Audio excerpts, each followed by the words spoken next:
Vamos a continuar con el programa. Presentamos a la licenciada Elba Liz Cañaguaray Suárez. Ella es especialista en promoción y prevención de la violencia familiar y sexual en una comunidad educativa que promueve este tipo de acciones en favor de la niñez y lo que es la violencia familiar y sexual. La licenciada Elba va a tomar el tema experiencias en prevención en escuelas sobre la violencia sexual. Le damos fuertes palmas recibiendo en este tiempo.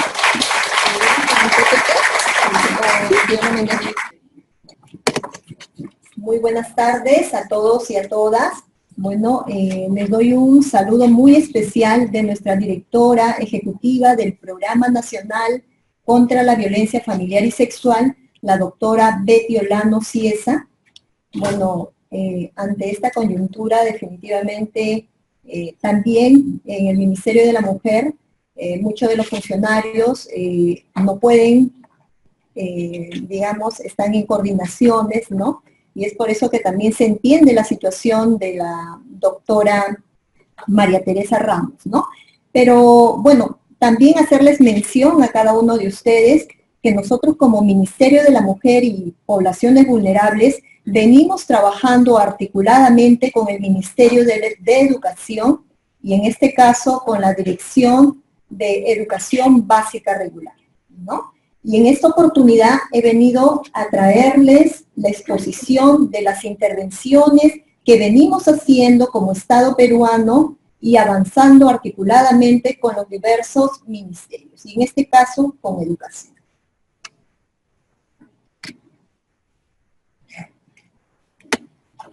El Programa Nacional contra la Violencia Familiar y Sexual viene trabajando en las instituciones educativas desde el año 2004. Mediante diversas acciones con padres, con docentes y con estudiantes en todos los niveles, inicial, primaria y secundaria. Pero desde el 2015, el MIN, a través del Programa Nacional contra la Violencia Familiar y Sexual, ha venido articulando acciones con la Dirección de Educación Básica Regular del MINEDU en favor de los niños, niñas y adolescentes. Por tanto, considerando que la violencia familiar y sexual es un problema álgido, es un problema público que atañe no solamente a los ministerios, al Estado peruano, sino a cada uno de nosotros como ciudadanos, como profesionales y como seres humanos, es necesario trabajar unidos para prevenir este tipo de flagelo social. El 1 de diciembre del 2017 se suscribió un convenio marco de trabajo en conjunto entre el MIN y el MINEDU, con la finalidad de articular acciones y esfuerzos intersectoriales en favor de los niños, niñas y adolescentes, enmarcados en la Ley 3036-4, ¿no? Que es una ley muy interesante, estimados colegas, estimados profesionales, que es necesario que cada uno de nosotros lo conozcamos, y me gustaría que tomen nota. Es una ley mucho más compleja que va a permitir que nosotros, como ciudadanos, podamos proteger a muchos niños y adolescentes en todos los espacios. Y en este caso, esta ley nos va a permitir especialmente a defender a las mujeres en todo su ciclo de desarrollo. ¿Sí? El Programa Nacional desde el 2017 atendió 30.681 casos de violencia contra niños, niñas y adolescentes. El 65% tiene como víctima a una mujer y el 35% a un hombre. Y de este 35%, el gran porcentaje es de niños. 18.820 casos de violencia entre adolescentes De esta cantidad, el 38% fue por violencia psicológica, el 30% por violencia física y el 31% por violencia sexual. Y los principales agresores de la violencia sexual, en este caso, de adolescentes de 12 a 17, fueron vecinos en un 14%. Y en un 86% por otra persona, ¿no? Por personas del entorno familiar. Estas cifras son datos de los centros de emergencia mujer. Muchos de ustedes probablemente han escuchado en los medios de comunicación que tenemos centros de emergencia mujer a nivel nacional.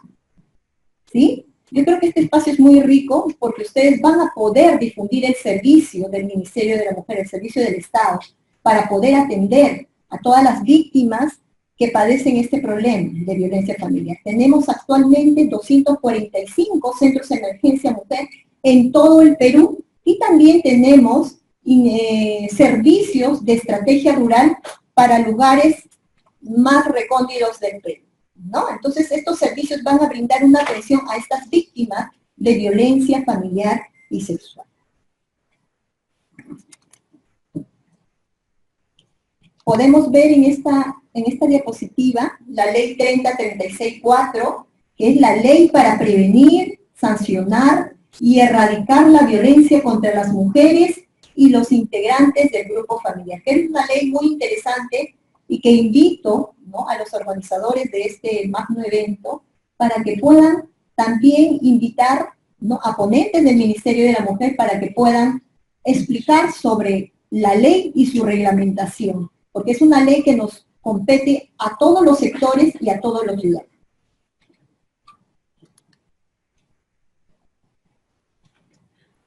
Ahora sí paso a mencionarles referente a las intervenciones preventivas en la EBR, en la educación básica regular, con el Ministerio de Educación. El Programa Nacional contra la Violencia viene trabajando en los 3 niveles de educación inicial, primaria y secundaria. Trabajamos la temática de prevención de la violencia, prevención del embarazo en adolescentes, prevención de la trata de personas con fines de explotación sexual en niños, niñas y adolescentes, relaciones de pareja en la etapa de enamoramiento, la violencia de género en esta etapa, que muchas veces está invisibilizada por los mismos adolescentes y hasta por nosotros como adultos, ¿sí? Y las competencias parentales.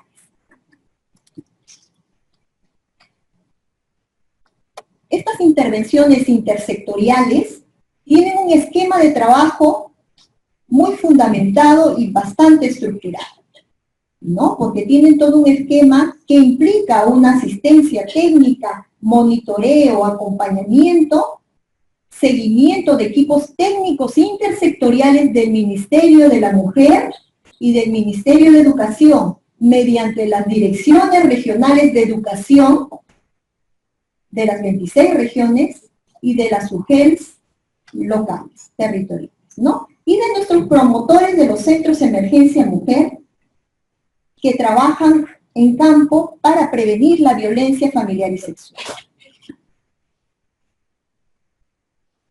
Actualmente tenemos 160 especialistas a nivel nacional que previenen la violencia familiar y sexual en todo el Perú, y en la sede central del Ministerio de la Mujer somos 9 especialistas que monitoreamos a nivel nacional estas estrategias. Y en el Minedu tenemos 2 profesionales que trabajan articuladamente con nosotros.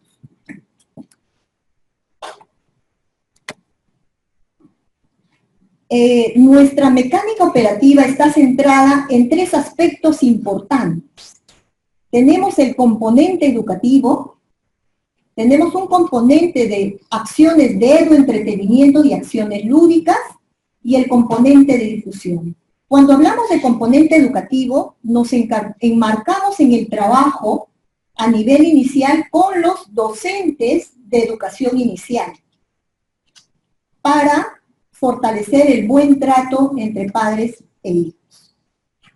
También cuando hablamos del componente educativo, trabajamos en marco a la tutoría basado en la educación sexual integral en el nivel primaria y secundaria.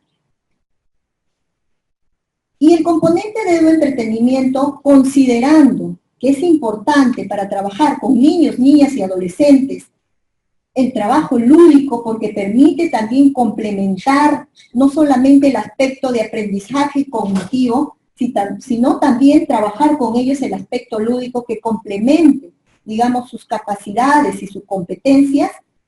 Tenemos una serie de instrumentos y herramientas lúdicas como buscayudas, tumbamitos, ¿no? Y acciones de entretenimiento que van a permitir que los chicos, las chicas, los niños, niñas y adolescentes puedan trabajar la temática a nivel preventivo. Y por tanto también trabajamos con líderes escolares de las instituciones educativas focalizadas por estas intervenciones y también con brigadas escolares a nivel primario.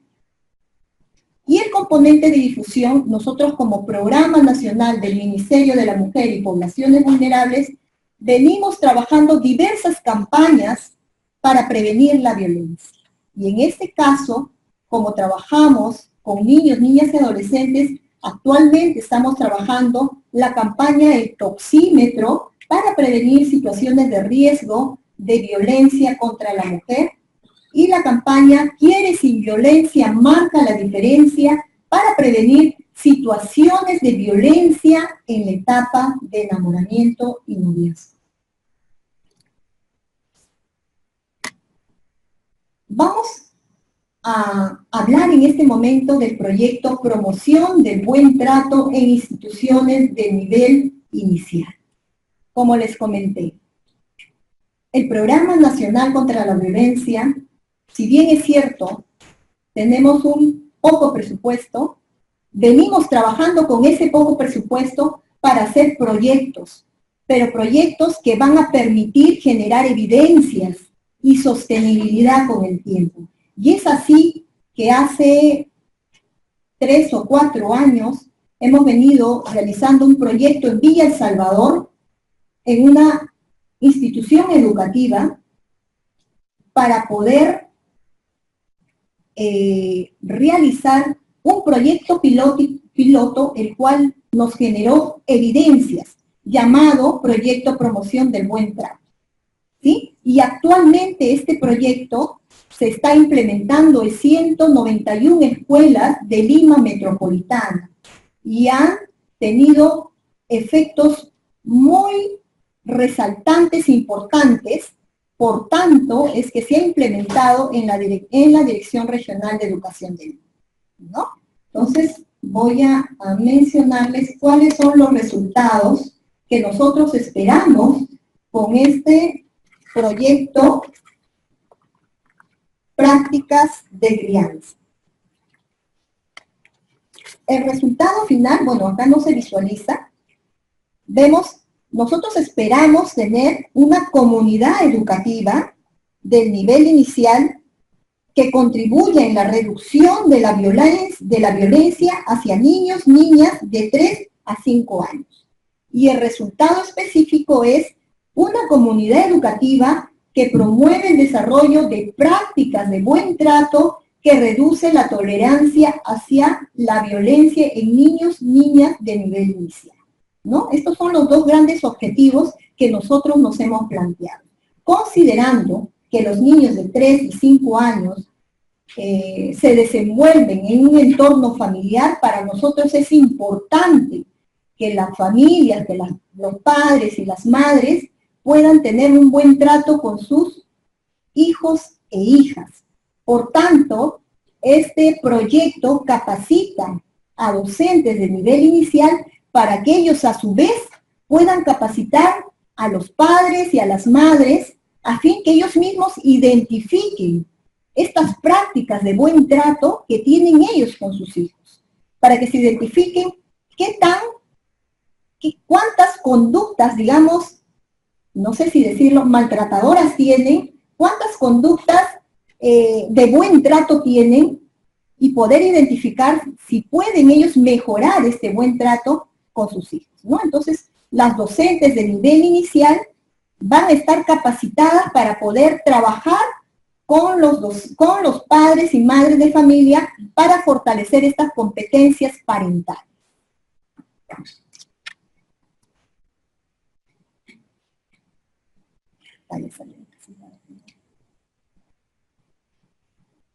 Entonces, acá podemos observar qué es lo que esperamos, qué buscamos, es reconocer las competencias parentales y buenas prácticas que se tienen con sus hijos o sus hijas. Identificar situaciones de estrés parental y estrategias para la autorregulación de sus emociones. Y muchos de nosotros en algún momento, como padres de familia o madres de familia, hemos pasado situaciones de estrés. Si nosotros profesionales, que si bien es cierto tenemos una situación económica media, nos ponemos en la situación de aquellos padres y madres que pasan por dificultades económicas, hay diversas variables que generen en ellos más estrés. Y muchas veces este estrés conlleva a tener actitudes de malos tratos, ¿sí? Entonces, este proyecto permite que los padres y madres puedan identificar este tipo de conductas y puedan tener la voluntad y la motivación de poder mejorar. Expresan afectos a sus hijos e hijas para mantener las buenas relaciones en el hogar y principios de disciplina saludable en el hogar y poner límites sin maltratar, ¿no? Muchas veces los padres y las madres piensan que corregir a los hijos significa agredir a los hijos, ¿no? Entonces, con este proyecto empezamos a brindarles conocimientos y estrategias a los padres para que puedan utilizar otro tipo de estrategias para corregir, ¿no? Como la disciplina asertiva, como el buen trato, como la disciplina positiva, ¿no? El reforzamiento positivo a fin de que ellos puedan cambiar una conducta inadecuada por la eliminación, ¿no? Por la supresión, digamos, de un reforzador, ¿sí? Muy bien. Nosotros tenemos una malla de capacitación para los docentes, ¿no? En las estrategias de aprendizaje implementadas para los docentes en aula, se trabajan competencias de docentes para, 1, detección y identificación de manifestaciones de emociones, tristeza, miedo, rencor, los cuales a veces son causadas por hechos de violencia, así como la importancia del buen trato entre sus compañeros de aula y el buen trato en sus familias, ¿no? Y también el buen trato y el cuidado de su cuerpo. El otro aspecto a tratar en la malla de capacitación es la ruta de detección y derivación de casos de violencia familiar y violencia sexual, en el cual se identifican señales de violencia sexual en niños, niñas y adolescentes, ¿no? Entonces, para nosotros es fundamental trabajar en esta primera etapa de desarrollo, porque consideramos que de 0 a 5 años se forma la personalidad y es necesario que los padres y las madres puedan fortalecer a los niños sus afectos, su personalidad, y por tanto es necesario que ellos empiecen a reflexionar referente al cuidado y al buen trato que pueden dar a sus niños, niñas, a fin de convertirlos en ciudadanos de bien. Podemos traer en esta diapositiva 2 aspectos de capacitación. Para este año se han implementado capacitaciones presenciales y virtuales. Este es en el caso de la Dirección Regional de Educación, con quien estamos trabajando en este momento como aliados estratégicos, ¿no?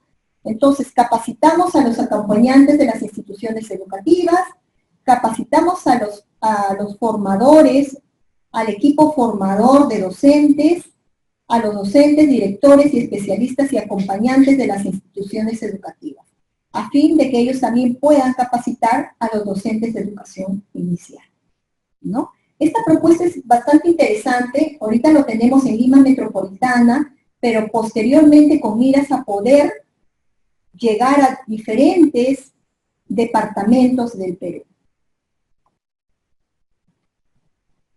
En el año 2017 se cuenta con una línea base y en el 2018 vamos a elaborar una evaluación final para poder medir los indicadores de esta intervención.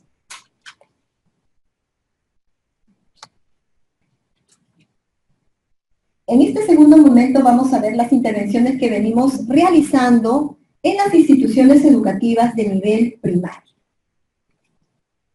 A nivel primaria estamos trabajando en marco a la tutoría y también consideramos importante fortalecer las capacidades de los docentes de nivel primario, porque son ellos quienes están diariamente con los niños y pueden identificar situaciones de riesgo y van a tener la capacidad de poder fortalecer sus competencias socioafectivas de las y los estudiantes. Por tanto, en las instituciones educativas de nivel primaria, capacitamos a docentes con diversos talleres. Tenemos 12 talleres de capacitación en las temáticas relacionadas a la violencia familiar y sexual para que ellos puedan trabajar la tutoría con sus estudiantes, ¿no? Entonces estamos alineándonos, estamos fortaleciendo el espacio tutorial para que las y los estudiantes puedan identificar situaciones de riesgo y puedan también fortalecer sus competencias socioafectivas para la prevención de situaciones de vulneración de derechos. Uno de los objetivos también es instituciones educativas elaboran y ejecutan un plan tutorial. Cuando nosotros trabajamos en las escuelas, para nosotros es fundamental que la escuela asuma esta intervención. Por tanto, incorporamos dentro de sus documentos de gestión, sus instrumentos de gestión en el PTI y PTA, la intervención. Fundamentamos que es importante trabajar esta temática. Muchas veces para elaborar su diagnóstico situacional de la escuela, priorizan otros temas como medio ambiente, diversas temáticas que no necesariamente son de prioridad. Pero para nosotros es importante poder priorizar estas temáticas, ¿no? En este caso, en las instituciones educativas donde hemos trabajado, se prioriza en el plan tutorial institucional la violencia familiar y sexual para trabajarla durante todo el año en marco a la tutoría. O sea, los docentes tutores capacitados realizan 12 sesiones de tutoría con sus estudiantes. ¿Sí?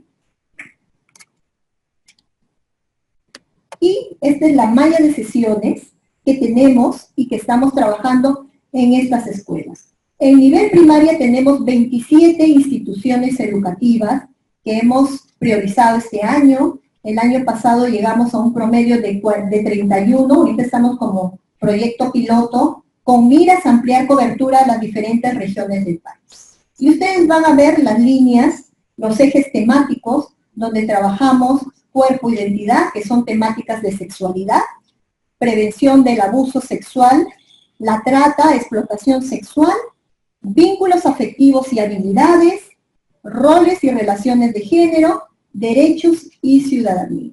Estos ejes temáticos van a permitir que las y los estudiantes puedan progresivamente identificar las situaciones de riesgo y van a estar empoderados para poder protegerse ante situaciones de vulneración de derechos relacionados a la violencia familiar y sexual.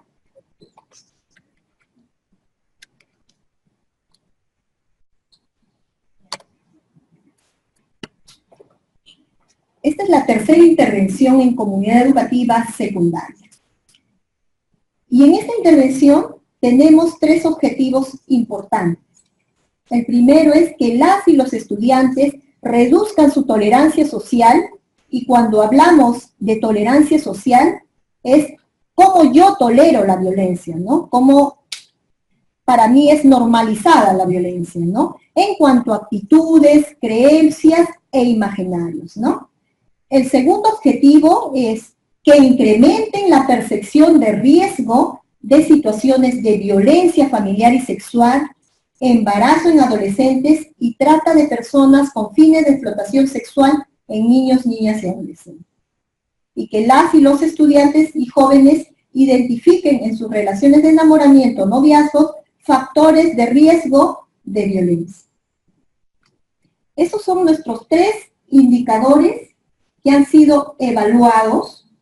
Y hemos empezado con una línea base de esta intervención y en el 2017 hemos evaluado estos indicadores. Esta es nuestra malla de sesiones y ustedes pueden ver que tenemos una malla de sesiones de primero a quinto año de secundaria y tenemos diversos ejes temáticos y las dimensiones personal, social. También tenemos como eje temático la sexualidad, adolescencia, habilidades sociales, enamoramiento, embarazo en adolescentes, percepción de riesgo, violencia familiar, violencia sexual, trata de personas, derechos y proyectos de vida. Estos ejes temáticos han sido elaborados conjuntamente con el Ministerio de Educación, en marco a la tutoría y a la educación sexual integral. Con esta intervención nosotros hemos llegado hasta el 2017 en 171 escuelas de 24 regiones del Perú. Y actualmente vamos a llegar a 271 escuelas. Consideramos que progresivamente vamos a ampliar cobertura. Y lo ideal es de que el Ministerio de Educación lo asuma para que lleguen a todas las instituciones educativas a nivel nacional. Nuestro esquema de intervención de nivel secundaria del 2017, y actualmente también lo estamos considerando, es un esquema de intervención de la intervención de secundaria. Tenemos 5 líneas de acción: la gestión de la TOE, la tutoría grupal, la tutoría individual, la participación estudiantil y el trabajo con familias. Nosotros como Ministerio de la Mujer garantizamos que en una institución educativa de nivel secundario, si está focalizada, se va a cumplir el aspecto de la gestión del actor, ¿no? Que en cada institución educativa tenga un comité TOE, que en el plan tutorial institucional se encuentren estas 3 problemáticas que afectan a las y los adolescentes. Que este colegio esté afiliado al CICB y que también tenga un cuaderno de registro de incidencia. Con esta primera línea de acción estamos cumpliendo. Estos documentos de gestión están fundamentados por el Ministerio de Educación. Y como sector complementamos y fortalecemos los lineamientos del sector educación. En cuanto a la tutoría grupal, tenemos 12 sesiones que ustedes lo han podido visualizar en la malla de sesiones, la lámina anterior. Estas 12 sesiones lo va a realizar el docente tutor durante un periodo de 3 meses a 6 meses, porque las sesiones pueden ser secuenciales o pueden también darse de manera intercalada, dependiendo a su diagnóstico situacional, ¿sí? Y estas 12 sesiones contemplan las problemáticas priorizadas. La tutoría individual lo da el tutor, porque nosotros apostamos que si tenemos a un docente tutor capacitado y sensibilizado, va a poder realizar una buena sesión de tutoría y va a ser un buen tutor realizando su acción tutorial individual. El componente de participación estudiantil es un componente muy importante y justamente he estado revisando un documento de Save the Children donde mencionan, donde ha habido una investigación a un promedio de 2.700 alumnos adolescentes, donde mencionan los adolescentes que no se sienten escuchados, que a ellos les gustaría participar en espacios democráticos. Sin embargo, dentro de los lineamientos del Ministerio de Educación, tenemos una estrategia llamada participación estudiantil, donde todos los estudiantes de nivel secundario a nivel nacional pueden ejercer su ciudadanía y lo pueden hacer con libertad.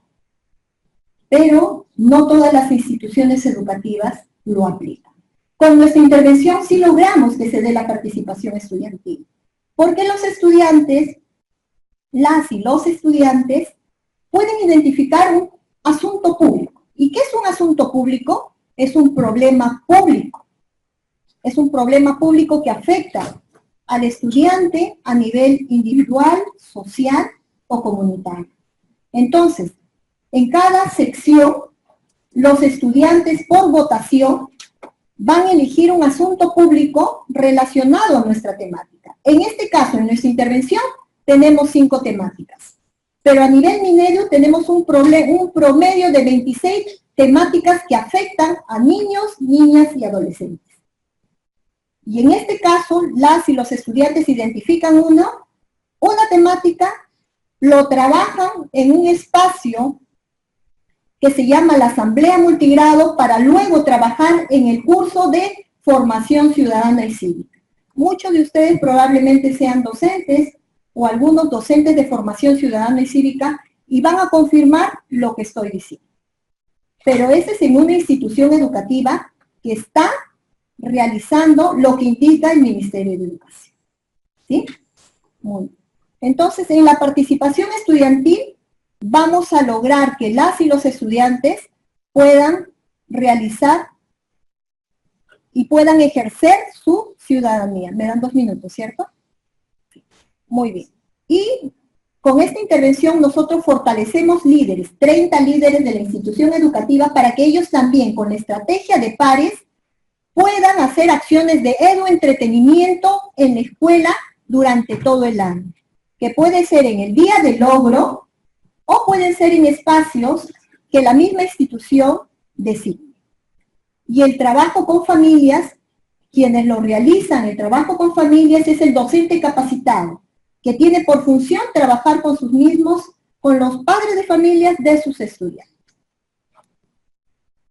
Tenemos una línea base, tenemos los resultados que en algún momento el programa nacional lo va a dar a conocer de las diversas intervenciones de inicial, primaria y secundaria. Y hemos llegado en el 2017 al 2018, tenemos proyectado llegar a 537 instituciones educativas a nivel nacional, 191 escuelas de nivel inicial, 27 de primaria y 271 de secundaria. Tenemos trabajando con nosotros a 160 promotores de los centros de emergencia mujer. Pensamos llegar a 4.681 docentes capacitados, también 882.204 estudiantes, esa es nuestra meta, y a 35.291 padres y madres. Y para culminar, tenemos la estrategia comunicacional de la campaña para la prevención de la violencia de género, Quiere sin violencia, marca la diferencia, ¿no? Donde trabajamos con estudiantes para que puedan identificar situaciones de riesgo ante situaciones de violencia en esta etapa.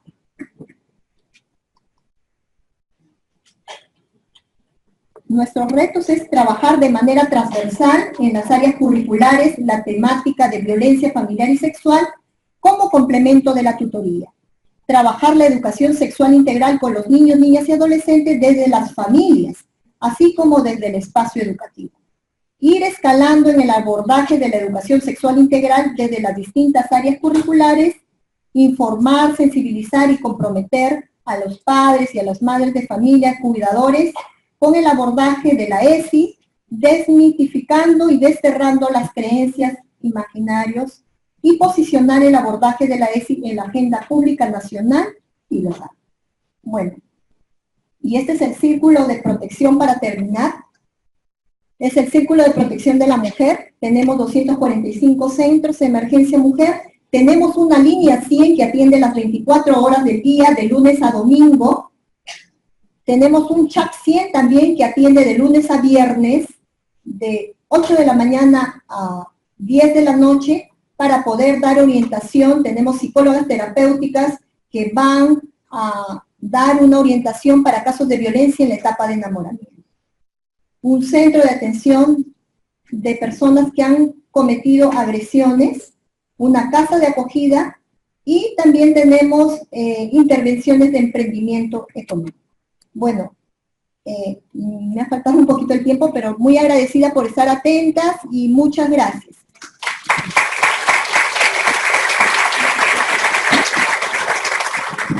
Muchas gracias a la licenciada Elba Liz del Ministerio de la Mujer y Poblaciones Vulnerables, ¿no?, que se hace presente. Y es interesante toda esta cobertura que está haciendo el Ministerio en coordinación intersectorial con el Ministerio de Educación.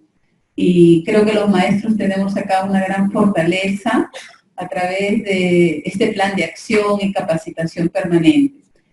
Vamos a invitar al doctor que está acá con nosotros, el doctor Carlos Cáceres. Él es profesor principal de la Facultad de Salud Pública y Administración Carlos Vidal Laiseca de la Universidad Peruana Cayetano Heredia. Él nos va a compartir acerca de la normatividad de la práctica, la política de educación sexual y su implementación en Perú. Bienvenido, doctor. Fuertes aplausos.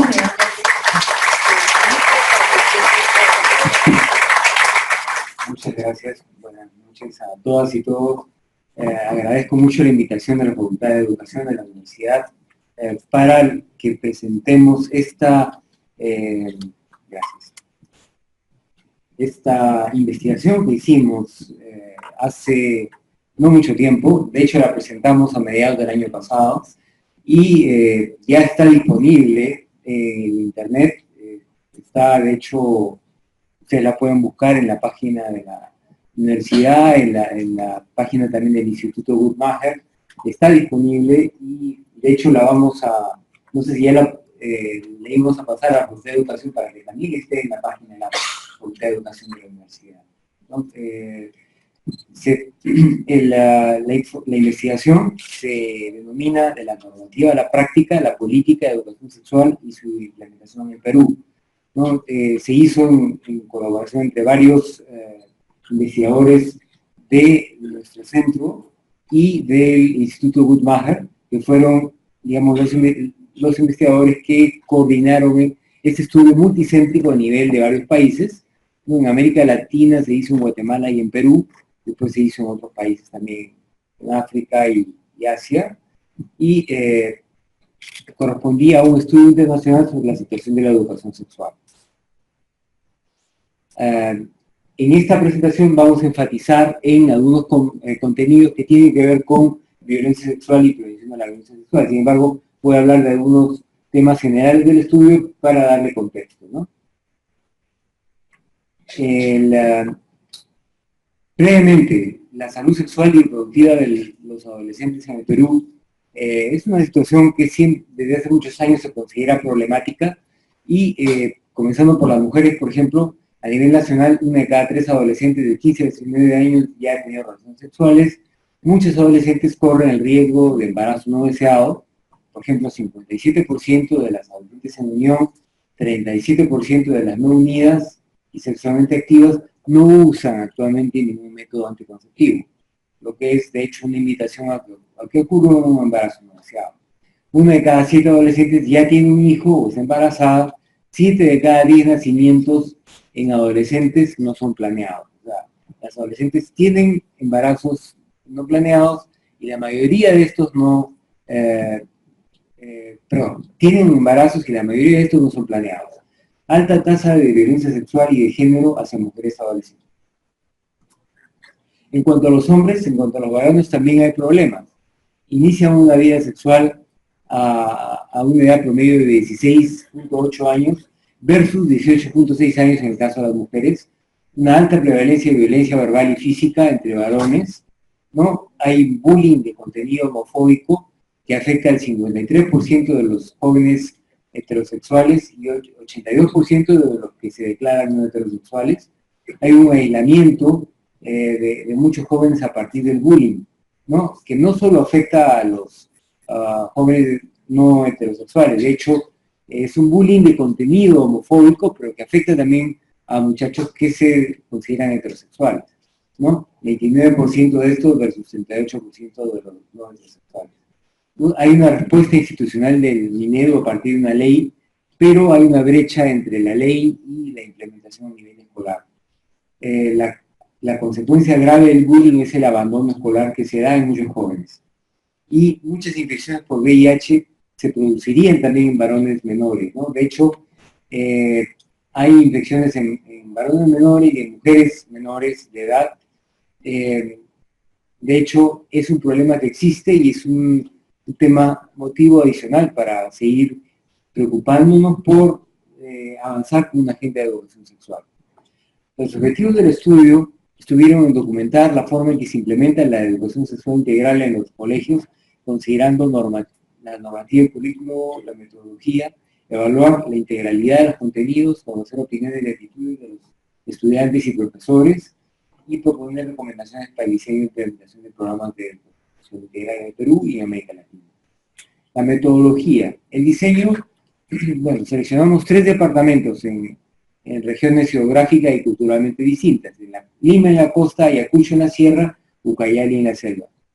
Hubieron 3 componentes: revisión de políticas, currícula y lineamientos, entrevistas en profundidad con 30 informantes clave y encuestas en escuelas secundarias, profesores y directores y estudiantes de cuarto y quinto de secundaria de 15 a 17 años de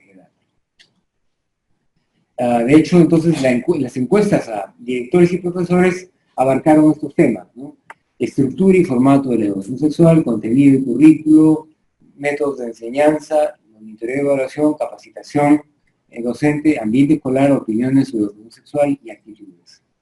Y a los estudiantes, experiencia en la escuela con educación sexual, preferencias sobre la enseñanza, experiencia en la escuela, opiniones sobre educación sexual, conocimiento sobre educación sexual y salud sexual y reproductiva, actitudes y comportamientos.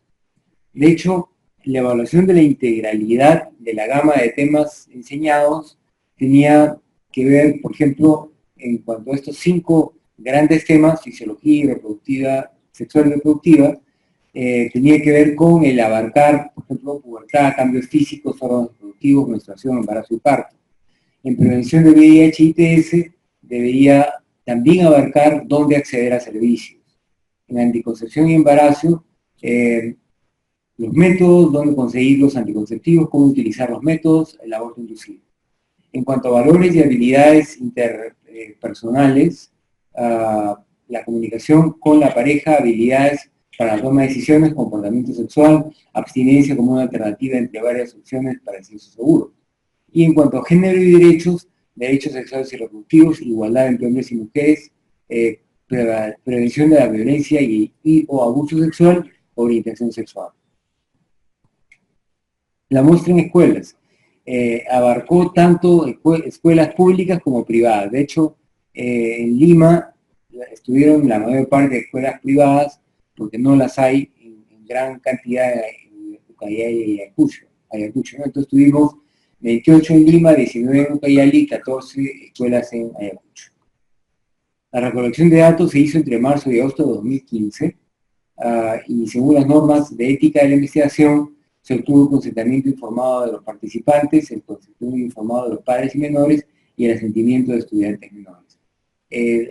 Se colectó muchísimos datos, todo el análisis internacional se hizo en 2016 y el año 2017 han sido publicados. Hemos hecho también algunos videos, algunos otros materiales a partir de esto, pero el informe completo está disponible como en el internet, ustedes lo pueden bajar de ahí, si lo desean. Y el número de encuestados, en total, directores 57, profesores 210, estudiantes 2.528. Hallazgos relacionados con la violencia sexual. Entonces, y algunos hallazgos en general. Algunas cifras para considerar. Uno de cada tres estudiantes hombres consideran que cuando una mujer dice no, en realidad quiere decir sí, ¿no? En realidad, bueno, ese es un tema complejo, ¿no? Yo no lo vería como un simple capricho, sino que hay mensajes bien, uno aprende eso, hay mensajes que se dan en la familia, en la cultura, en la televisión, humorísticos o no. O sea, hay un tema que tiene que ser discutido, abordado más y más, ¿no? Porque la gente lo suele entender así. 33% de estudiantes no quieren saber, quieren saber o saber más sobre violencia sexual. 33% de estudiantes quieren saber más o saber más sobre habilidades y toma de decisiones en relación con la sexualidad.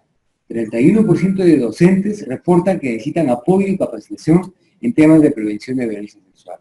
29% de estudiantes quieren saber más sobre igualdad entre hombres y mujeres.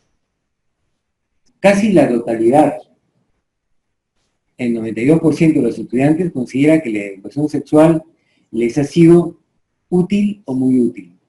97% considera que se les debería enseñar educación sexual en las escuelas, y las 3 razones más afirmadas para esto son: necesitamos saber cómo prevenir VIH o ITS, necesitamos saber cómo prevenir embarazo no deseado, y estos son temas tan importantes como los demás. La mayoría, 80% de los estudiantes empiezan la educación sexual recién en la secundaria. Ustedes ven esta gráfica que tiene 2 tipos de información: el grado en que comienzan y en qué medida, o sea, la primera fila es primaria, la segunda, primero, tercero de secundaria, y tercera, cuarto, quinto de secundaria. Mientras más tarde comienzan, mayor es la proporción que dice que habrían preferido comenzar antes, ¿no? Por ejemplo, en la última fila, cuarto a quinto de secundaria, quienes comienzan allí solo son el 15%, dicen, el 39% dicen que habrían querido comenzar antes. La mayoría comienza entre primero y tercero de secundaria. Igual ahí una cuarta parte habría querido comenzar antes. Los mensajes que imparten los profesores a veces, según los estudiantes, son contradictorios y están basados en el miedo, ¿no? Por ejemplo, la gente joven debe protegerse cuando tiene relaciones sexuales usando condón. La gente joven tiene derecho de información completa acerca de relaciones sexuales y de la salud sexual reproductiva. Tener relaciones sexuales es peligroso, se dice, por eso está puesto en rojo. La gente joven debería evitar tener relaciones sexuales antes de casarse, el aborto es inmoral. Estas son como que expresiones, en todo caso, dichas tal cual, generan miedo o desazón, son como que demasiado tajantes, no responden a la complejidad de la realidad de los estudiantes, ¿no? Entonces deberían moderarse, deberían, digamos, trabajarse un poco más. A los estudiantes les gustaría hacer más actividades participativas y creativas en clases de educación sexual, ¿no? Los métodos, por ejemplo, tradicionales, la charla, tareas, composiciones u otras, son los que más se usan, pero hay métodos interactivos que se usan menos, ¿no? Discusiones grupales, papelógrafos, películas, videos, internet, arte, teatro, juego de roles, ¿no? Los estudiantes que informan haber realizado las actividades de arriba son los más. Entre las actividades de abajo, por ejemplo, teatro, arte, juego de roles, solo 11%, ¿no? Usar internet, solo 11%, pero desearían 32%, 26%. Películas, videos, radio, reportan hacerlas 24%, querrían 44%. O sea, los estudiantes piden nuevos tipos de actividades para ver educación sexual. Según los estudiantes, las categorías de anticoncepción y de valores y habilidades están entre las menos enseñadas, ¿no? En educación sexual. Ahí vemos que lo que más se enseña, fisiología sexual y reproductiva, género y derechos sexuales y reproductivos, aunque no todos los temas por igual, ¿no? Y prevención de VIH y otras ITS. En cambio, se enseña mucho menos valores y habilidades interpersonales y anticoncepción y embarazo no planeado. Entonces, esto, y bueno, ven usted las diferencias entre ciudades también, aunque hay cierta, digamos, carácter común a todo esto, ¿no? El deseo de los estudiantes de saber o saber más en temas relacionados con prevención de violencia sexual es alto, ¿no? Entonces, ¿qué vemos acá? Género, derechos y derechos sexuales desean saber o saber más, de hecho, 33%, orientación sexual 32%, prevención de violencia y abuso 32%, igualdad entre hombres y mujeres 29%, y en valores y habilidades interpersonales, por ejemplo, abstinencia 35%, habilidades para tomar decisiones 33%, comunicación de pareja 38%, comportamiento sexual 39%. Temas de educación sexual y mensajes relacionados que aprendieron los alumnos en los 3 departamentos, ¿no? Aquí vemos cómo tomar decisiones propias y mantenerse firme, De hecho, hubieron muchos, ¿no? Aquí vemos el 79%. Reconocer las relaciones sexuales forzadas, 63%. Cómo interfieren el alcohol y las drogas en el comportamiento sexual, 68%.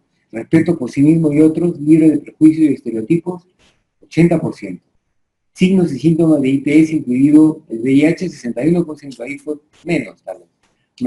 Manera de protegerse contra el VIH, 79%. Cómo conversar con la pareja sobre la prueba, hacerse la prueba de VIH, muy poco, 40% nada más. Y eso en general. Aquí vemos en las columnas de la derecha las 3 ciudades, y donde aparecen estrellitas, asteriscos, significa que tenemos diferencias entre las 3 ciudades, ¿no? Diferencias significativas estadísticamente hablando. Cómo comunicarse y ponerse de acuerdo con la pareja sobre el uso de anticoncepción, ¿no? 55% nada más. ¿Qué hacer si queda embarazada o si la pareja queda embarazada? Ahí hay poco. O sea, hay un predominio por lo clásico, por los contenidos teóricos y por lo prescriptivo, y hay menor énfasis en cómo trabajar las cosas, cómo ver casos específicos, cómo aprender a decidir según las circunstancias concretas de las personas, en el momento un poco, pero nuestro sistema educativo suele ser así en todo, ¿no? Como que es muy, digamos, vertical, o de dar información general, en vez de ver los casos más específicos, en vez de enseñar a la gente a ubicarse mejor en las situaciones, resolver problemas concretos, ¿no? Un poco por sus propios medios, ¿no? La autonomía informada. Después, perdón, sí, creo que ya acabé. No voy a ver, bueno, hay muchos temas acá, pero actitudes de los alumnos hacia sexo y relaciones sexuales en los 3 departamentos. Por ejemplo, bueno, aquí hay un poco lo que vimos al inicio, afirmaciones en torno al comportamiento sexual femenino y derecho de la mujer. La mayoría del tiempo, cuando las chicas quieren decir no, quieren decir realmente sí, 24%. Es inaceptable que el esposo le pegue a la esposa si ella se niega a tener sexo con él. Perdón, es aceptable. Dice 5%, ¿no? O sea, y ahí vemos que entre los hombres es 6% y las mujeres es 3%. O sea, hay mujeres que, o sea, de hecho los hombres más que las mujeres, pero hay mujeres que sí están de acuerdo con eso. Es como para pensar, ¿no? Y entre las 3 ciudades, bueno, es parecido. Afirmaciones en torno a la sexualidad y uso de anticonceptivos. Tener sexo deseado es parte de una relación plena. Usar un condón es un signo de desconfianza con tu pareja, 23%. Nadie, o sea, hasta cierto punto podría decirse que es así, pero no solo es desconfianza, me falta bastante todavía. No solo es desconfianza, sino también cuidado, ¿no? Hay que transmitir el mensaje de que usar preservativo es un signo de interés, de cuidado, ¿no? No solo por uno mismo, sino también por la otra persona. Hacer que los métodos anticonceptivos sean accesibles para la gente joven, promueve que tengan relaciones sexuales, es lo que dice esta afirmación, y el 38% está de acuerdo, ¿no? Es sensato que las y los jóvenes que no quieren tener hijos usen un método anticonceptivo. Bueno, aquí sí más están de acuerdo, 77%. Los problemas más comunes señalados por los profesores en su enseñanza de educación sexual son la falta de recursos, de tiempo y de capacitación, ¿no? Falta de recursos o material de enseñanza, falta de tiempo, falta de capacitación y conocimiento deficiente, contradicción con creencias y valores religiosos. O sea, muchos dicen que tienen que decir cosas con las que no están de acuerdo, aparentemente. Rechazo y oposición de padres y madres, falta de interés y participación de alumnos, restricciones para enseñar ciertos temas, sentir vergüenza sobre temas o términos, rechazo u oposición de estudiantes. Esto es lo que han dicho los profesores de la encuesta, ¿no? La mitad de docentes no había recibido capacitación previa o capacitación reciente en el servicio, ¿no? Entonces vimos capacitación previa, en educación sexual, la mitad. Y en servicio, nunca 22%. Hace más de 3 años, 29%. Entre 1 y 3 años, hace 41%, los últimos años solo 8%. Muchos estudiantes no se sienten seguros hablando de educación sexual en clase, ¿no?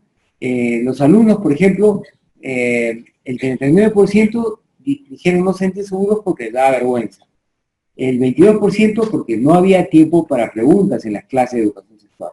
El 21% porque sentían que el profesor o los compañeros no iban a tomarlos en serio o iban a burlarse. Ojo, ¿no? Esto es fuerte, es bien fuerte, ¿no? El 13% porque les daba temor de ofender a alguien y el 7% porque pensaban que el profesor no iba a saber qué responder. Bueno, eso es más fuerte todavía. O sea, un poco como diciendo, esto no, el profesor no va a saber cómo decir.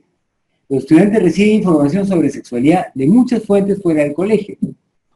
Y eso es bien importante para algo que voy a decir después, ¿no? O sea, esto es una respuesta a los estudiantes sobre dónde consigue información, ¿no? Medios de comunicación, folletos, internet, radio, 85%. La madre, 70%. Personal de salud, centro juvenil, centro comunitario, 69%. Amigos, enamoradas, enamorados, 68%. Otros familiares, 67%. Escuela fuera de horas de clase normal, profesor, consejero de actividades, 55%. Padres, 53%. Promotor de padres, trabajador comunitario, 24%. Y una persona religiosa, 23%. ¿No? Entonces, acá hay un video. ¿Cómo lo paso, por favor?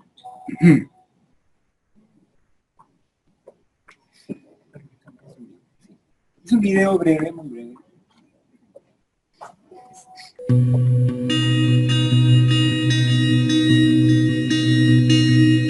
Hay sonido.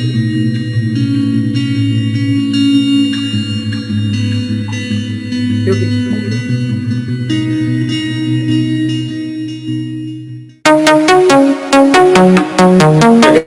Dale.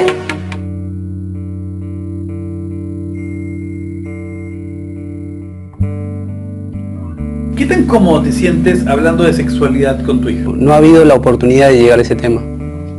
Los requisitos creo que para poder hablar de eso es tiempo. Sí, sonido.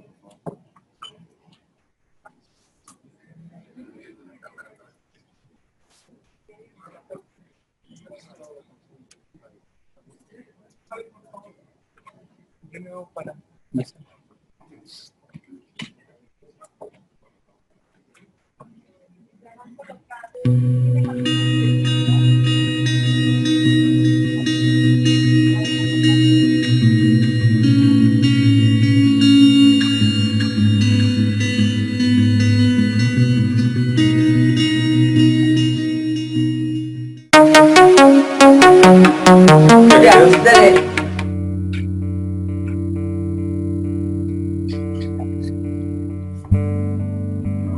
¿Qué tan cómodo te sientes hablando de sexualidad con tu hijo? No ha habido la oportunidad de llegar a ese tema. Los requisitos creo que para poder hablar de eso es tiempo. Y eso es lo que me falta, ¿no? Igual de ella.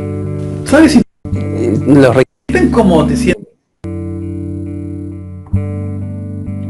¿Qué tan cómodo te sientes hablando de sexualidad con tu hijo? no ha habido la oportunidad de llegar a ese tema. Los requisitos creo que para poder hablar de eso es tiempo. Y eso es lo que me falta, ¿no? Igual de ella. ¿Sabes si tus hijos han estado en alguna situación que haya implicado algún tipo de riesgo de acoso sexual? No.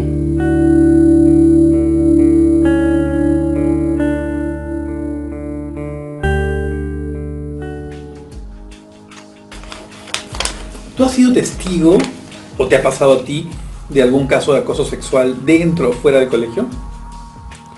Fuera del colegio, sí he sufrido acoso sexual. ¿De qué tipo?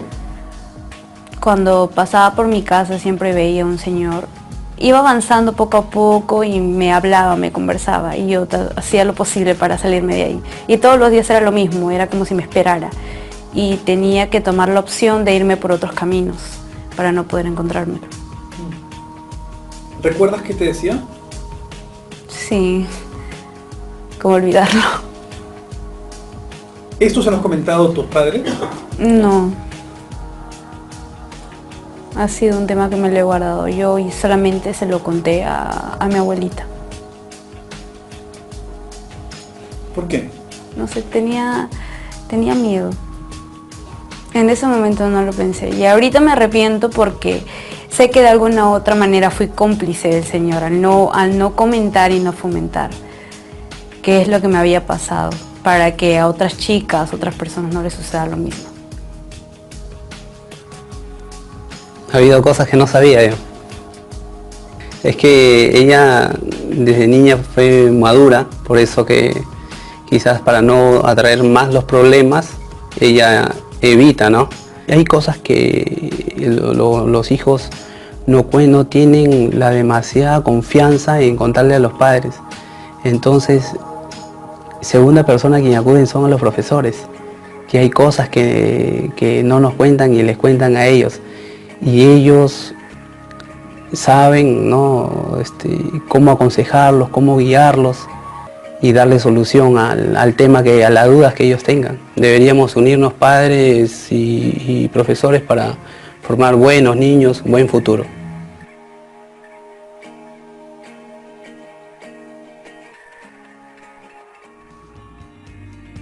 Los niños y las niñas necesitan información clara, oportuna, pertinente y de calidad, porque de esta forma se evitan riesgos que se presentan en el contexto donde están las escuelas.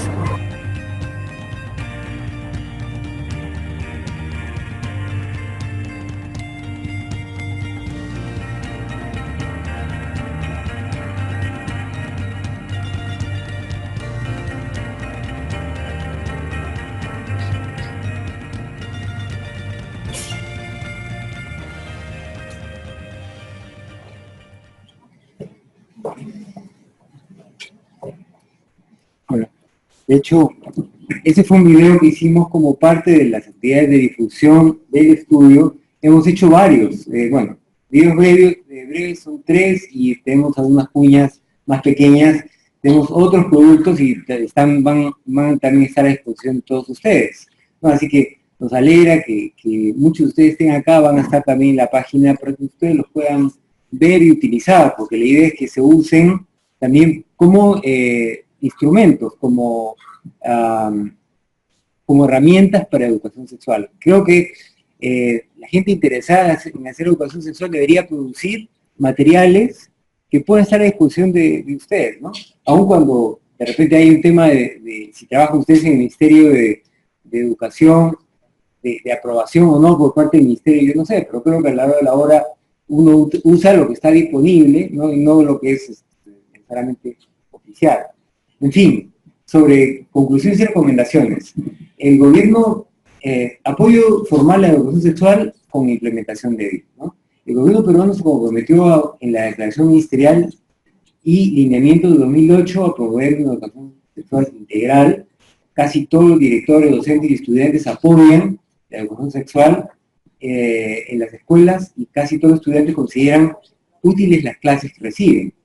Pero la implementación es aún débil por una insuficiente voluntad política o, bueno, las cosas que vemos, los tropezones del sector público, de los gobiernos, como el de hoy día, ¿no? El insuficiente presupuesto, falta de sistemas de monitoreo. La baja integralidad en la enseñanza y la educación sexual. La cobertura de los temas de la ESI es parcial, contenidos menos abordados, anticoncepción y embarazo no deseado, orientación sexual, contenidos valorativos o no vistos como tema. Por ejemplo, la violencia sexual no es vista como un tema, es como una consecuencia, pero no es un tema de educación sexual tan claramente, ¿no? Debería serlo. La enseñanza de la educación sexual se basa en el temor y aborda la sexualidad desde una perspectiva negativa. Esto es algo que debe cambiar. Y un bajo uso de materiales de enseñanza de educación sexual. Los docentes no han, en muchos casos, sido adecuadamente capacitados, no tienen apoyo suficiente. Entonces, existe escasa capacitación previa y el servicio en la educación sexual, la capacitación en educación sexual ha sido esporádica, sobre todo a partir de iniciativas apoyadas por la cooperación internacional nada más, que está cayendo en el Perú porque supuestamente ya no necesitamos, ya tenemos el dinero. bajo acceso y uso de materiales didácticos de educación sexual en el aula, y mayor necesidad de capacitación en temas como orientación sexual, VIH, ITS y anticoncepción.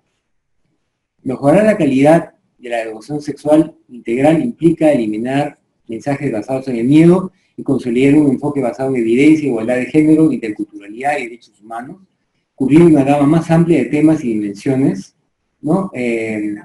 Dando más énfasis, por ejemplo, en habilidades prácticas para prevenir embarazos, VIH, ITS, mejorar el respeto y la comunicación dentro de la pareja, tomar decisiones informadas y autónomas, fortalecer la capacitación docente, pre y en servicio, asegurar que las políticas, lineamientos y el currículo sean directrices internacionales con contenidos adecuados a cada edad y desde la educación primaria.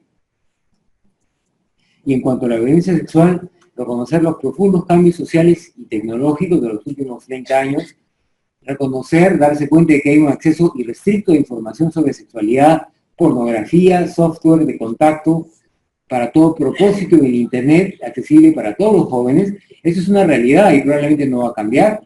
Los jóvenes lo dan por descontado, pero los jóvenes no hay que verlos tampoco como personas totalmente carentes de recursos de autoprotección. Ellos también pueden tener su forma de protección. Las familias tienen limitada capacidad de educar y proteger a los jóvenes, ¿no? Eso lo vimos en el video, por ejemplo, ¿no? No hay comunicación, sobre todo si los padres trabajan, no saben mucho, digamos, no coinciden mucho en la casa. Por eso, las posturas conservadoras que dicen que la familia lo hace todo, en realidad lamentablemente están totalmente fuera de foco, porque la familia a veces no tiene tiempo, no sabe cómo hacerlo, o en algunos casos la misma familia genera, dentro de la familia hay violencia sexual hacia los jóvenes también. O sea, hay que reconocer toda esta variedad de situaciones, ¿no? El sistema educativo debe tener una respuesta a esa realidad, no debe ignorarla, ¿no? Entonces, frente a la violencia sexual, ¿qué cosa podría plantearse? Primero, hay que prevenir la violencia y la coerción sexual entre estudiantes o entre docentes y estudiantes en el centro educativo, eso para comenzar. O sea, no debe haber. Y la violencia verbal, ¿no? Sexual, el contenido verbal, el bullying, es algo que debe prevenirse y debe evitarse.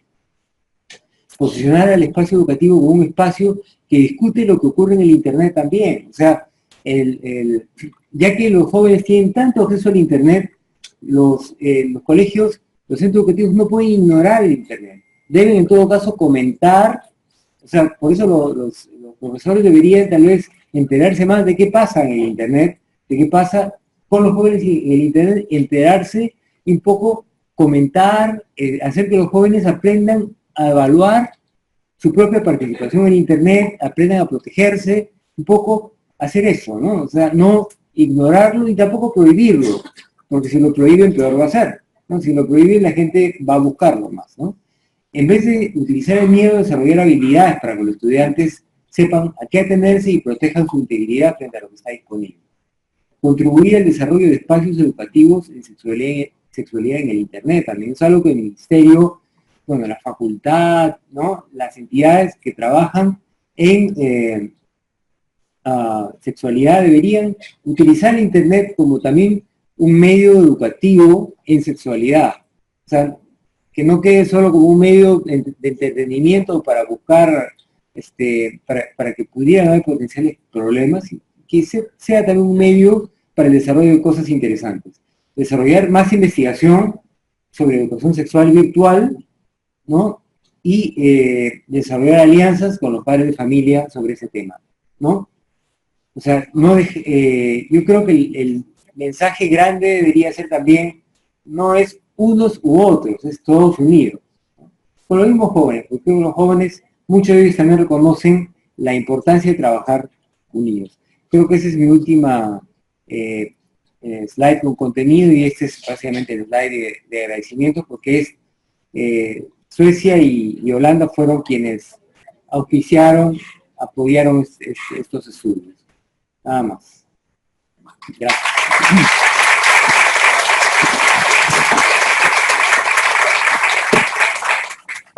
Bien, agradecemos al doctor Carlos Cáceres. Vamos a invitar ahora a los dos panelistas a pasar un momento a la mesa porque tenemos algunas preguntas del público y de esta manera poder alimentarnos un poquito más de este tema tan importante que se ha propuesto en esta conferencia. Sí, por favor, doctor Cáceres y la licenciada Liz, por favor.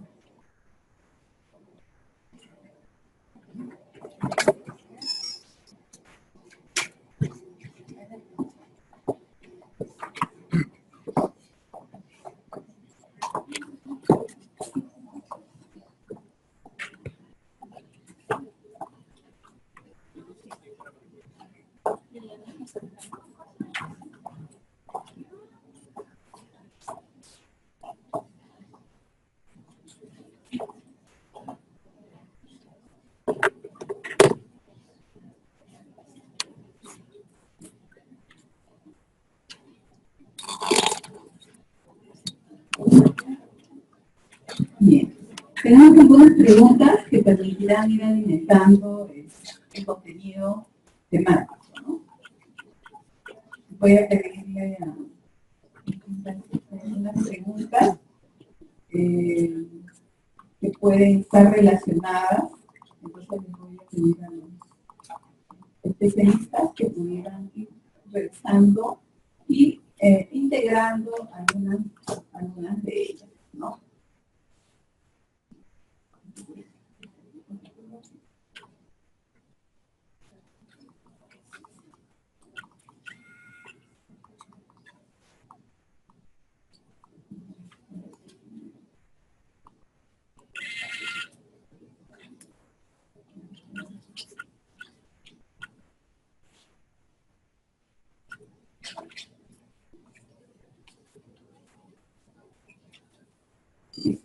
Vamos empezando entonces, licenciada.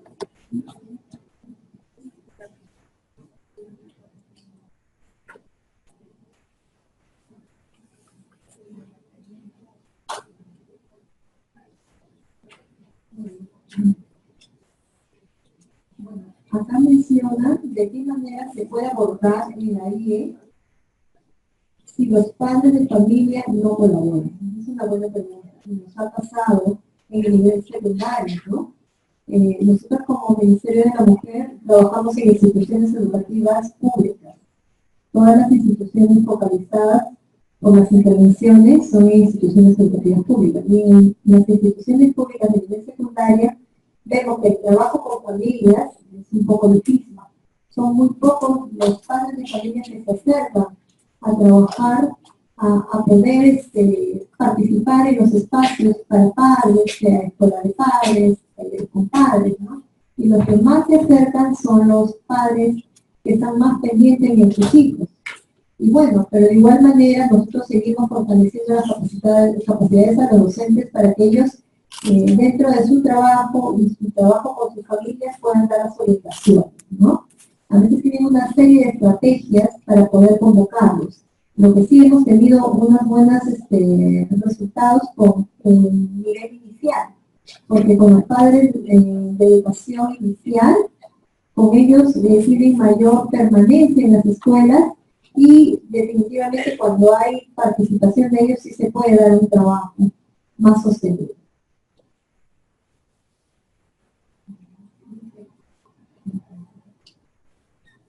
Como la Universidad Cayetano aborda la violencia sexual con sus alumnos, la universidad.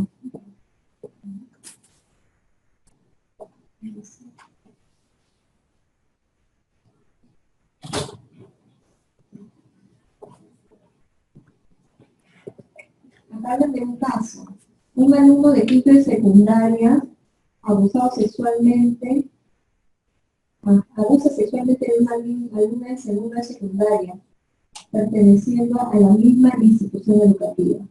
Se ha dado el caso, ¿no? Se ha visto que hay situaciones de violencia sexual entre alumnos y uno es mayor que otra.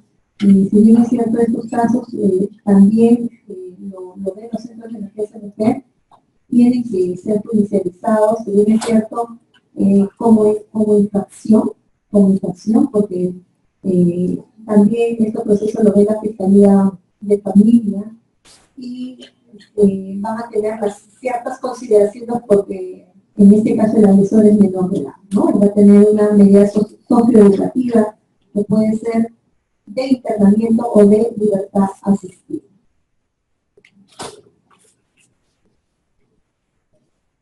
¿Qué podemos hacer con docentes para ayudar a los estudiantes víctimas de violencia sexual? El SEI actúa y el niño especial con discapacidad intelectual. Bueno, los centros de emergencia mujer somos servicios de apoyo que garantizan el acceso a la justicia. Cuando cualquier persona, sea docente o sea cualquier persona natural, puede hacer una denuncia inmediatamente a la comisaría, ¿no? Tenemos, digamos, la ley 3036-4 que nos ampara, tenemos también la Constitución Política, el Código de Niños, Niñas y Adolescentes, en la cual se tiene que hacer respetar. Si no es a la comisaría, yo me voy a la fiscalía penal si es un caso de abuso sexual, ¿no? Entonces, si una persona con discapacidad es vulnerable, doblemente vulnerado, ¿no? Entonces, para ello se tiene que hacer prevalecer la ley.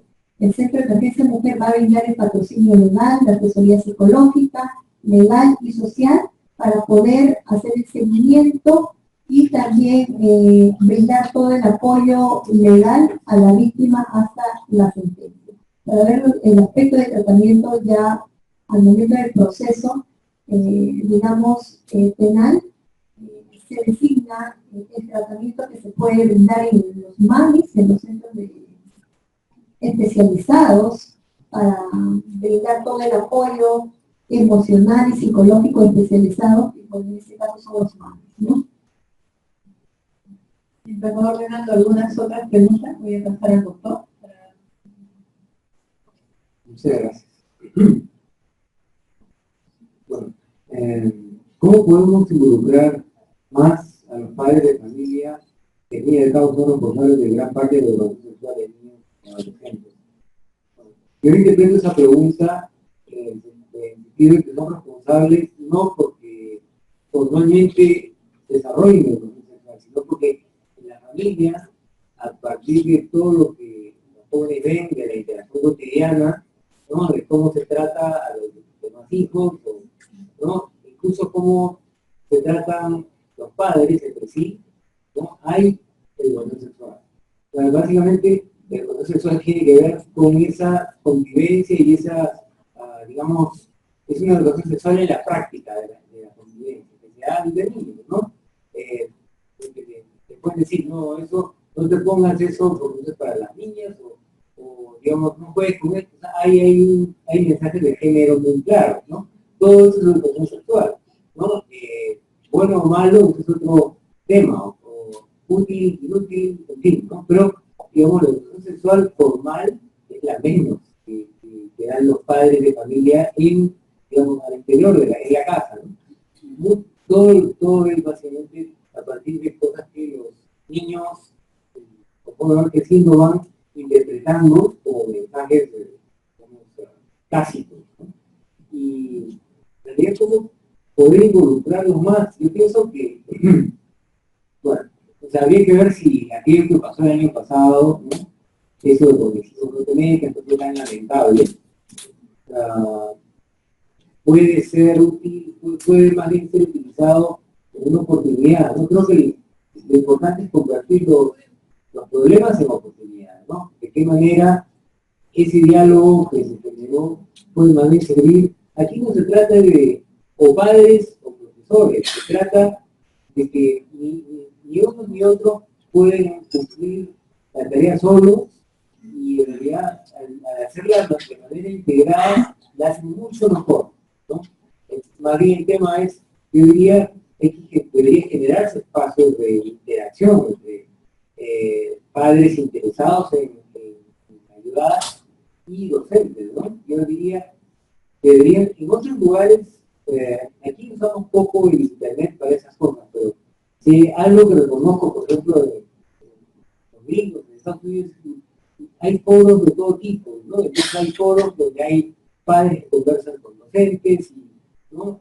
Y la gente escribe, y se preocupa por escribir, y intercambia ideas, y se generan cosas bien interesantes ahí. Nosotros utilizamos más el internet a veces para entretenimiento, para una comunicación amical, pero no tanto como un espacio para intercambio de ideas. Creo que ese debería ser un uso mucho mayor, ¿no? En todo caso, el Ministerio debería promover esos espacios, promover estas iniciativas. Necesitamos mucha comunicación, mucha más comunicación, ¿no? Utilizar el internet en toda su potencialidad, no solo para la diversión. Existen investigaciones sobre los efectos de la pornografía en adolescentes. Honestamente, creo que sí. No conozco mucho estos estudios, ¿no? Pero tal vez lo que hay que reconocer es que si algo ha cambiado en los últimos 30 años es la disponibilidad en internet de la pornografía, ¿no? Antes la pornografía solo había que o ir a un cine o comprar un cassette o alquilar, o sea, que era mucho menos accesible. Incluso antes no había ni películas, era solo revistas, qué sé yo. Entonces, esto ha cambiado rápidamente y ahora prácticamente casi no hay ni siquiera que comprar a través de internet pornografía, porque todo es absolutamente accesible. Uno se pregunta cómo pueden vivir esas empresas que esta pornografía, porque parece que todo el mundo tiene acceso gratuito. Entonces, el tema es, ¿no? Claro, un poco hay una, o sea, es como que la pornografía abunda, es lo que más hay, ¿no? Y dicen que es uno de los mayores usos del internet, la pornografía. Entonces, de hecho, tal vez por el hecho de que hay tanta pornografía, y el efecto baja un poco, ¿no? Porque ya es una sociedad que convive con la pornografía. No, más bien, tal vez la pornografía lo que hace es, digamos, confronta a la gente respecto de unas cosas, ¿no? Por ejemplo, hay una confrontación mucho con el cuerpo, ¿no? Hay también una ansiedad por parte de los jóvenes, las jóvenes por tener el cuerpo perfecto de ciertas maneras, o qué sé yo, ¿no? La idea es que uno tiene que digamos, tener una capacidad sexual como la que pueden aparecer en los videos, o sea, ese tipo de cosas. De pronto, yo diría que es algo que se puede, incluso los mismos profesores pueden discutir, ¿no? Sí, digamos, ver cómo eso se puede abordar bien, ¿no? Pero, en todo caso, qué tipo de temores se generan a partir de la pornografía. Sin necesidad que la gente tenga que decir que pornografía, no sé, pues no, que eso no sea tan fácil, ¿no? Pero pienso que, por ejemplo, los efectos de la pornografía, las ansiedades y los temores es algo que se podría discutir, porque de hecho tiene que ver con la infelicidad, tiene que ver con la ansiedad, la depresión que podría generar esto, ¿no? Y es más, incluso yo diría, hay jóvenes que se preocupan porque sienten que dependen, o sea, se vuelven adictos a la pornografía, ¿no? O sea, y a veces no hay la capacidad de desarrollar relaciones como más, o sea, menos vinculadas a lo físico y casi a funcionar como máquinas, ¿no? Entonces, esas son cosas que deberían discutirse un poco más. Ahora, de hecho, hay investigaciones y, bueno, de hecho yo voy a tratar de leer un poco, porque creo que es importante, digamos, explorar eso, ¿no? En cuanto a si el Ministerio de Educación está de acuerdo con enmendar la Constitución para que se active la ley que tendrá el Ministerio de Educación, la verdad, habría que ver. Y sobre si hay programas de protección en línea para prevenir el bullying, no creo que se refiera al bullying. De hecho, ¿no? Sí hay, ¿no? Claro que sí, ¿no? Yo no tengo acá los datos específicos, pero sí hay. Hubo toda una directiva al respecto y hay en la página web del Ministerio, hay información respecto a eso, hay cómo reportar, etc. ¿no? Y finalmente, ¿cómo la universidad aborda la violencia sexual con sus alumnos? Entonces, si se refiere a los alumnos de educación, o si es que ocurre la violencia sexual dentro de la universidad. Felizmente no ocurre a un punto en que se diga qué barbaridad, cuánta violencia sexual o cuántos problemas hay dentro de la universidad. Puede que se den dado unos casos, pero se han manejado probablemente con mucha, bueno, con discreción, con un comité de ética. Una universidad es muy seria, y felizmente yo diría, es una universidad con, bueno, hemos tenido una rectora por 2 periodos, hay muchas mujeres que han sido decanas, ahora la rectora de educación tiene una decana. Yo diría que las mujeres tienen una presencia importante en la universidad y la proporción de mujeres está creciendo. O sea, de alguna manera hay una sensibilidad grande hacia la actividad de las mujeres, ¿no? Y sí que se dan este tipo de problemas, los problemas que ya están reglamentados ahí, no conozco, se va a dar con una sensibilidad grande frente a la sociedad. Gracias, doctor. Vamos a cerrar un poco con las preguntas, a integrar alguna de ellas, no necesariamente nos van a literal. Y entonces hay un gran interés por el tema de capacitación, entrenamiento, ¿no? Y el rol del ministerio. Hay 6 aspectos importantes para aclarar. El primero y fundamental, hay una pregunta donde menciona en relación qué tan importante es trabajar la educación sexual desde la primera etapa de desarrollo. Definitivamente, los niños, niñas se vienen desarrollando en un espacio familiar. Y el primer lugar donde se tiene que trabajar la educación sexual es con las familias. ¿Sí? Eso sí tiene que quedar bien claro. Si bien es cierto, nosotros como Ministerio de la Mujer, de manera estratégica, trabajamos en las escuelas en coordinación con el Ministerio de Educación, porque es el espacio importante para poder complementar ese trabajo, considerando que nuestras familias peruanas muchas veces no tienen estos conocimientos y mecanismos para trabajar la educación sexual integral. Y esto lo vemos en nuestra propia formación, que siempre hemos sido formados, ¿no?, en este tema con ciertos tabúes, con miedos, ¿no?, como lo mencionaban en la exposición anterior, ¿no?, siempre lo veíamos como pecaminoso. Sin embargo, los padres y las madres deberían trabajar con sus hijos en esta etapa, mediante, de repente, al momento de asearlos a los niños, al momento de conversar con ellos, ¿no?, poder hablar sobre la protección de su cuerpo, lo importante y lo valioso que es cuidar su cuerpo. Hay diferentes maneras que podemos trabajar con nuestros hijos y comunicarnos desde pequeños para que ellos puedan identificar lo que son caricias y tocamientos, ¿no? Y ya en el nivel inicial, nosotros con nuestro proyecto Prácticas de Crianza, vamos a permitir que nuestra docente esté capacitada para poder fortalecer y reforzar esos conocimientos con los padres de familia, y los niños también puedan tener una buena comunicación con sus padres. En otro aspecto de capacitación, si bien es cierto el Programa Nacional contra la Violencia ha hecho esfuerzos para poder capacitar a diversos maestros en la prevención de la violencia familiar y sexual, hasta el 2015 hemos venido capacitando un promedio de 10.000 docentes a nivel nacional. Y ya a partir del 2016-17 hemos llegado a la cifra que les mencioné, ahorita no la tengo en mente, hay más de 40.000 docentes, pero ha sido un proceso de capacitación con diversos talleres.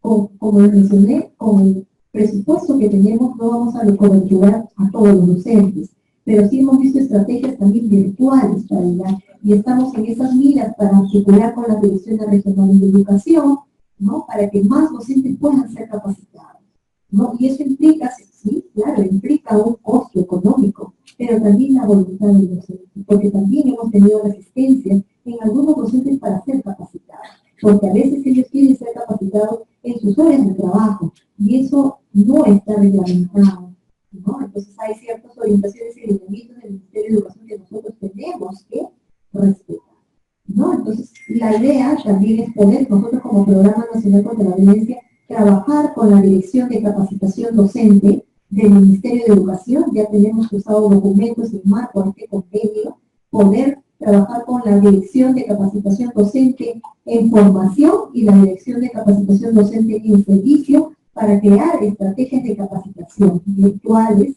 ¿no?, y que no demanden tanto presupuesto, hasta que en alguna gestión se puede asignar presupuesto para este tipo de problemas, ¿no?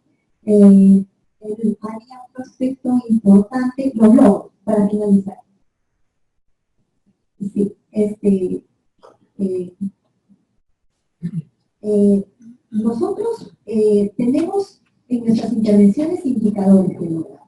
Sabemos de que no vamos a disminuir los índices de violencia sexual, ¿no? Los casos de violencia sexual como ministerio al 100%. Esta es una tarea de todos y de todas. Muchos de nosotros, si conocemos de este tipo de casos, tenemos que informarnos y tenemos un servicio gratuito las 24 horas del día, de lunes a domingos y feriados, en las cuales nosotros podemos llamar gratuitamente para poder informar y el equipo de los centros de emergencia puedan atender ese caso. Entonces, así también podemos ayudar todos y todas, ¿no?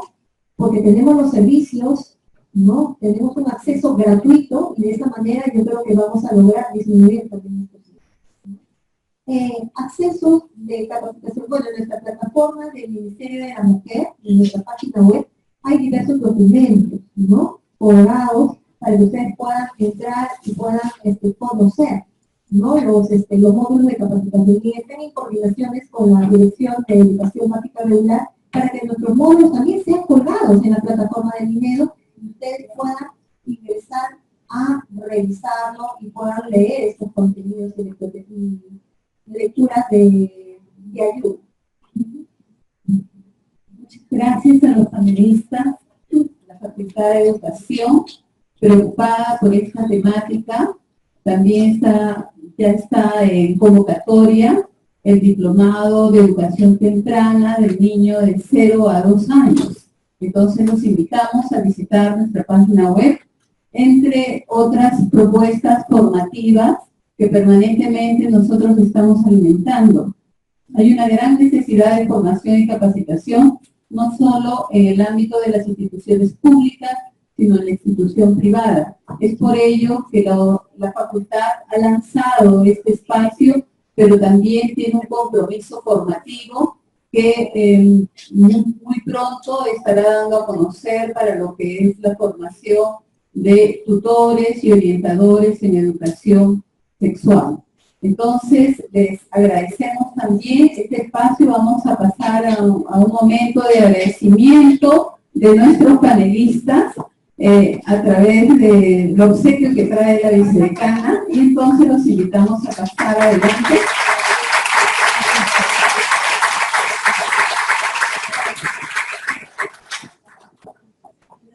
Está recibiendo en estos momentos tanto la licenciada como el doctor. Agradecemos por su participación. Por a la moderación.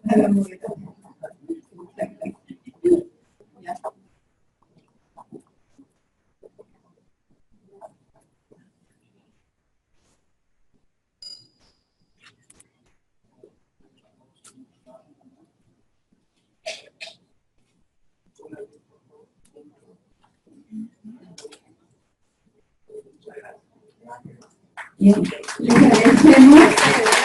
También les invitamos a poder dejar sus instrumentos, en este caso unas